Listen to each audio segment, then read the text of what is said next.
Sepse njerëzit një jetë kanë, po këta po sillen si të pavdekshëm. Ja, praktikisht është ajo që thot Gentiani, po thoni të njëjtën gjë, po thjesht po e thoni në forma të ndryshme. Nuk ndryshojmë dot Ramën. Nuk ndryshojmë dot Ramën, do të ndryshojmë ne pra që Rama të vazhdojë të jetë i njëjti pa na qeverisur. Vetveten ose mënyrën se si duhet të përballemi me Ramën, dakord? Dhe më fal. Manzore pak idenë. Po, Gentian, dua ta vazhdoni pak në këtë logjikën e Floriarit. Janë gjëra që partit i kanë dëmtuar në vazhdimsi të kohë televizive. Nuk dëgjohen. Po, vazhdo. Masi u morëm më tepër po. Jo, përkundrazi. Florian, shpresoj mua pëlqen sensi jot kritik. Kur unë po flisa për sens kritik, frym kritike e joti është, sepse ti je një ish militant i FDS dhe je kritik kundër asaj partie. Pra kjo është fryma pozitive pa tifoz llëk që ne duhet kemi dhe unë e vlerësoj. Në fundit kush është bilanci? Pse fitoi njëri dhe humbi tjetri? Mbase elektorati, qoftë ai kombëtar, qoftë ai diasporës, votoi të keqen më të pakët. Nuk mund të fitoje zonjë, ari. Nuk mund të promovosh ndryshimin me figurat e vjetra. Në qoftë se në qoftë se Sali Rama, në qoftë se Edi Rama, në qoftë se Edi Rama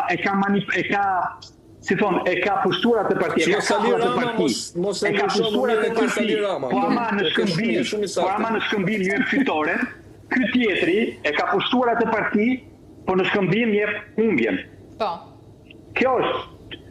Unë desha të shkoja përtej, në qoftë se më lënë 2 sekonda, unë desha të shkoja përtej problemeve mikro. Kush janë problemet makro? Është mentaliteti, okay? Është kultura e një populli të tërë.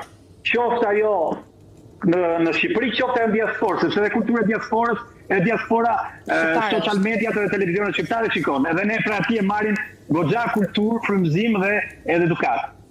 Unë do doja një lider lart famës që nuk bën fushat elektorale nga nesër që ka fituar zgjedhjet deri kur të ketë zgjedhjet mbas 4 vjetësh, sepse kjo po ndodh në Shqipëri. Në Shqipëri është fushat elektorale 4 vjeçare. Pra çdo gjë investohet, janë brav, janë manipuluese të gjitha, po ky është drama e madhe, që bëhet fushat elektorale. Po dhe nuk bëri fushat elektorale, po dheja politike flagët nga lufta që bën për të marrë qelësin e partisë, për të marrë vullët, për të marrë atë. Tani vonë nuk kujtuan dhe Sali Berisha e dinte, ashtu si tia unë e dinte dhe Sali Berisha që të humte. Sali Berisha do të jetë aty. Do të pushtojë, do të kapi, të mbajtë peng partinë e tij, mos të futet atje tjetër, edhe është në rregull ai, krijon një imunitet të tillë dhe familjes dhe është në rregull. Ky tjetri e ka pushtuar, po ky po fiton. Çështja, si do fitojmë ndaj këtij tjetri që ky mos të bëjë atë me atë kultin e tij të individit, me atë propagandën e tij da manipulator numër 1, sepse është për të njohur kjo gjë, është një manipulator shumë i aftë, si do ja bëjmë për të hequr këtë pushtet dhe ta balancojmë këtë pushtet. Kjo është. Kjo bëhet, ai se bën dot. Ai s'do ta bëjë sepse ati interesojnë që masat të jenë ignorante. Ati interesojnë që populli të qeshit të argëtohet me bartaletet e tij dhe ai kur ai të thënë me çitianë dhe kur bie dallues së shesh. Kjo është drama. Atëherë duhet investuar në përshkolla. Po kush ta futi këtë frym? Ata partitë e reja që kanë këtë frym, ata i lanë me një votë. Shpresojmë zgjedhjet e tjera. Shpresojmë njerëzit të protestojnë e të dalin në shesh, jo për t'i përqokën atij flakut atij Sali Berishës që kanë mbaruar, po të shkojnë në shesh për të thënë ore, unë dua që mos ikë jashtë shtetit, dua që fëmia ime të ketë të ardhmë këtu. Edhe që fëmia të ketë të ardhmë këtu në shkollë, duhet të mësojmë ç'është e drejta e votës, ç'është liria e votës, ç'është dinjiteti i një qytetari evropian që do të ndihet i tillë edhe që kur të shkojë në shtëpi ta ketë kryezën plot. Jo të shikoj atë pallatin e bukur, të mburet me atë kompleksin e autoritetit, sepse ky është problemi. Kur unë përmenda artikullin e gazetës që kam shkruar këtu, edhe që shkruaj gjithmonë, ku mundojmë të bëj një radiografi Shqipërisë, problemi e di kush është, që ka shumë shqiptar, miq të rinj dhe unë që i konsideroj mas kritike që më thonë shumë i ashpër, ishe morbur. Pse duhet ishe kaq i sinqerti? Pse duhet i tregosh italianëve ti që shqiptarët fiten përgjithësisht miell?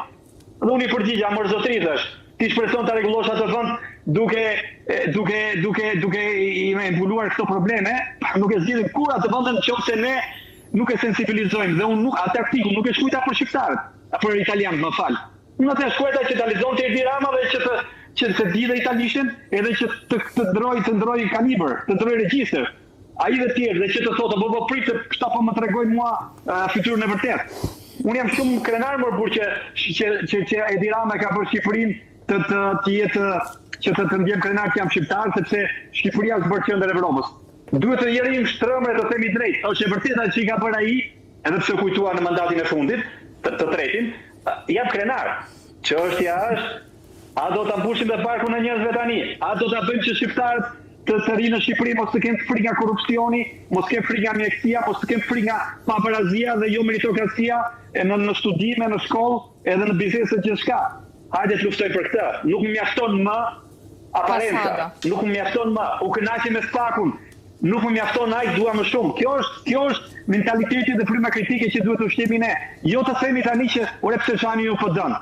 Po ne se po dea kishim shpresë që të bënte një opozitë. Nuk e bëri, do ta shajmë që të ndryshojë, që ti ke ai që humbi, e të vinë të rinj që kanë frikë të bashkohen. Pse u krija partitë të reja zonjë? Pse u krija partitë të reja? Jo, raporti Shabani dhe të tjerët të futeshin te Partia Demokratike, edhe jo t'ja merrnin votat. Një gjë është e sigurt që të gjithë e dim. Partia Demokratike, pra opozita në tërësi ai koalicion për Shqipërinë madhështore, do të kishte komplet një tjetër rezultat të përmbysur nëse në listat të mbyllura do të futeshin figurat e reja, pra ato figurat që ishin në listat të hapura. Absolutisht kjo gjë e dënoi dhe e çoi në humbje, sepse kemi rastin e Idrizit. Absolutisht, pra kemi rastin e Ali Mehmetit dhe Jurita Tabakut që morën mbi 15